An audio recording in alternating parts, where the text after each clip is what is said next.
Hello, let me do the completely reasonable thing. Let me read the second in a trilogy by Rainbow Rowell. This is the Smn Snw trilogy. This is Wywrd Sn, published in 2018 or 2019, one of those two. That's such an important bit of data. 2019.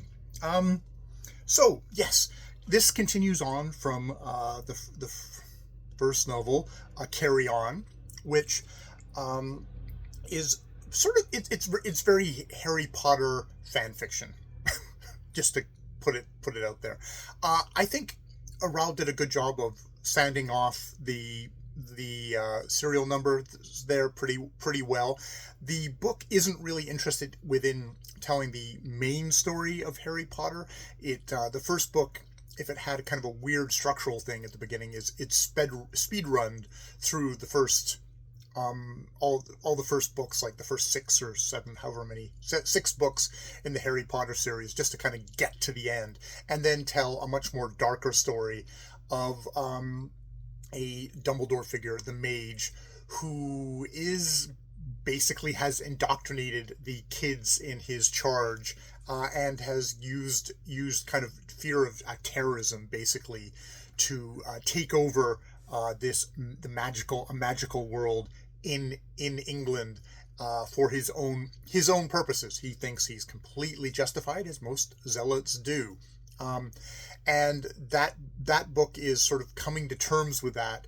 And at the end, the Mage is dealt with on a physical plane, but I was left wondering, oh, but these kids have basically been raised and indoctrinated in a cult.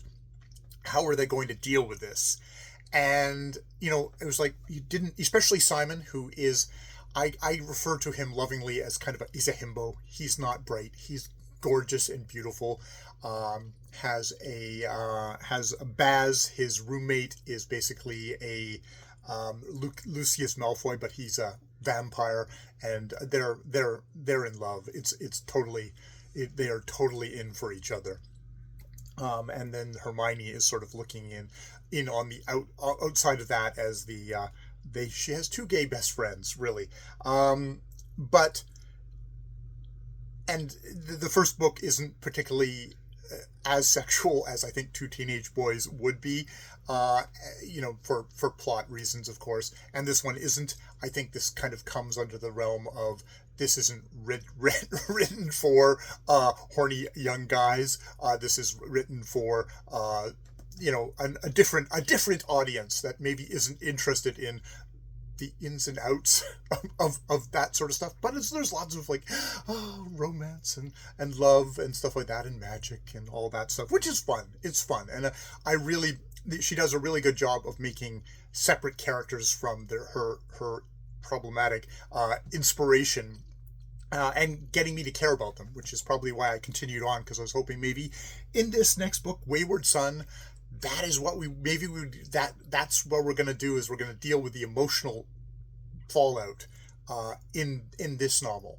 And I don't know, I think this book, in a lot of ways, I've got my enjoyment and my frustration are again in equal measure. So yeah, a lot of this is after Harry Potter, the plot. So Rowell's got to find her own thing. What she selects is a picaresque road trip. Simon and friends go to America. And he is messed up. He is definitely messed up, and kind of at this point half transfigured. He's got dragon wings, and doesn't have magic.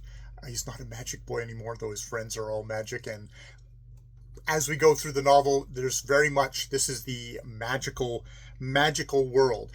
It's interesting. Now, I have to give Rowell credit, is I think in a subtle sense, she is trying to deal with the indoctrination that these kids went through in the first book of okay, they've been warped, they've been used by an adult for his things. Their worldview has been shaped a certain way. The entire magical world of Britain has been used a certain way. So this book also deals with a cult. It's a cult in the United States that you discover as the book goes on.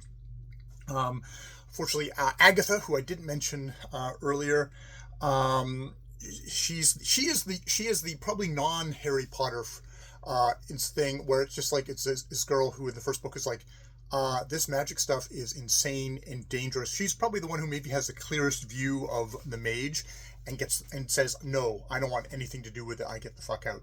Unfortunately, that means she goes to America and immediately gets sucked into the shit.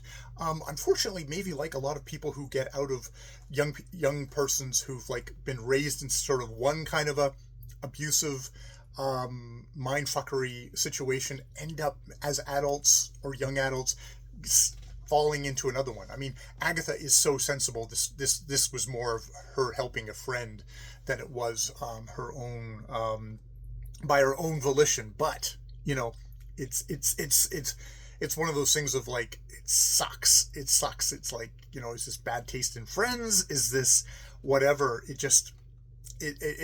gets sucked back into her. Unfortunately, poor Agatha gets to be poor Agatha again in this book, and that's kind of disappointing. I was kind of hoping for a little bit more for her.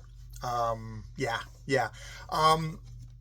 So yeah, we definitely get more of Simon being super sexy, if not particularly bright, and Baz being sexy and noble, and Penny being pushy and delusional and self-aware. She's a good flawed character. I like that about Penny. Penny is active and gets to be fucked up, which I think is something Agatha maybe is just a little bit too sensible and doesn't get to have kind of control over what we do stuff. This is an interesting book for actually world building in a way, because this imagines a North America which is actually uses the idea of immigrants who fled parts of the world to get away from religious persecution. In this book, we get an overlay of magical creatures who have obviously suffered severe repression and persecution by the mad magicians of England and Europe, have gotten to get away from that and set up life in North America, which is I like that, and it also kind of highlights again a lot of the criticisms of colonial racist kind of stuff that was brought up in the first novel that kind of comes here as well, and are laced within the origins, justice for house elves and all that sort of stuff, that got very much papered over and ignored in the origin source. We can have a whole discussion about how I feel about even secondary book dealing with something like that. This does seem to kind of rely heavily on, it doesn't rely on, but is definitely taking a lot of its impetus from an author I don't particularly want to talk about, not Rainbow Rowell, but that, the other one, the creator of Harry Potter.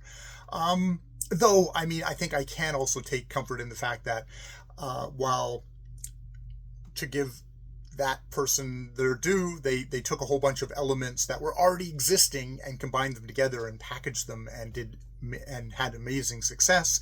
Those elements were already there, and probably the underlying thinking about them can also be there, of like, is magic a sort of a stand-in for kind of a Western technology and Western thought, and how that was wielded against people who who are considered outsiders of that tradition.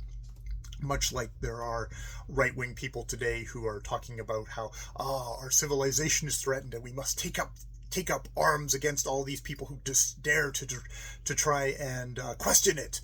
Obviously trying to push their own, wanting to take all the power and the privilege that they felt like they had before back, and shove a lot of people back in their boxes, or stifle them from trying to bust out of them in the first place. So the North America stuff, I quite enjoyed that. Also, the idea that there's a magical creature who says at one point, "Oh, you magicians basically just consider normal people as like cattle, because the normal people with their language, that is the power of the magicians use, is common items. The more an expression becomes in common use, the more powerful it is useful as a spell in this world.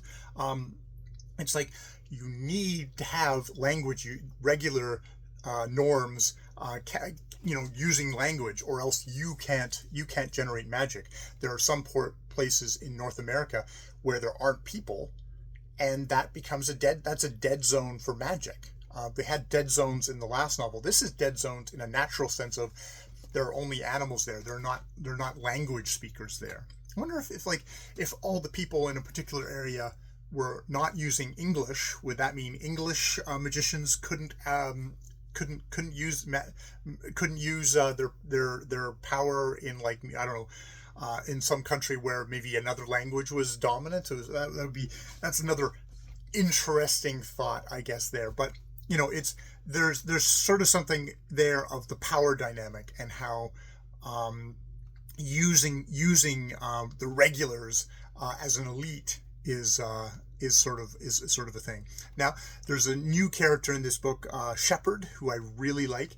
He is a black guy who actually talks and listens to the magical creatures of the areas, and has kind of come up with kind of understandings, and is not there to just blast them and destroy them, which seems to be the default for magicians.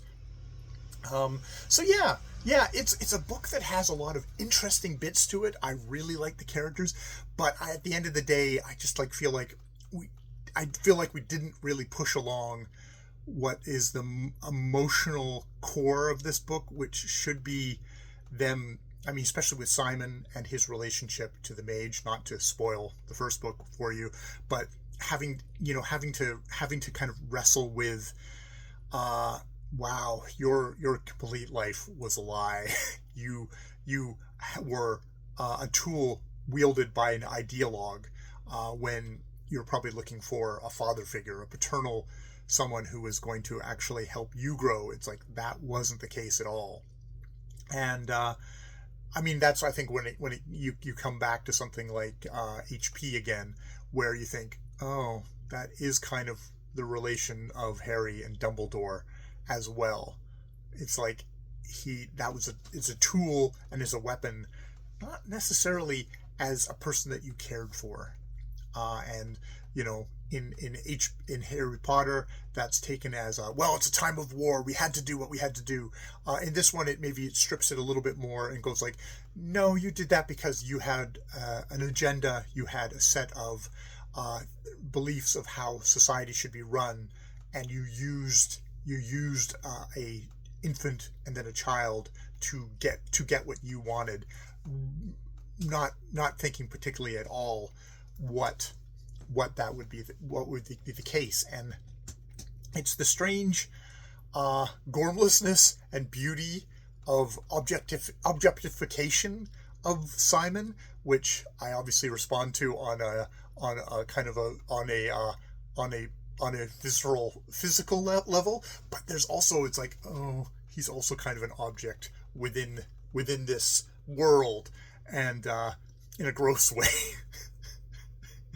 Yeah, not that, some 50-year-old guy going, oh, that's a cute 20-year-old isn't kind of gross too, but, there's that. All right, okay.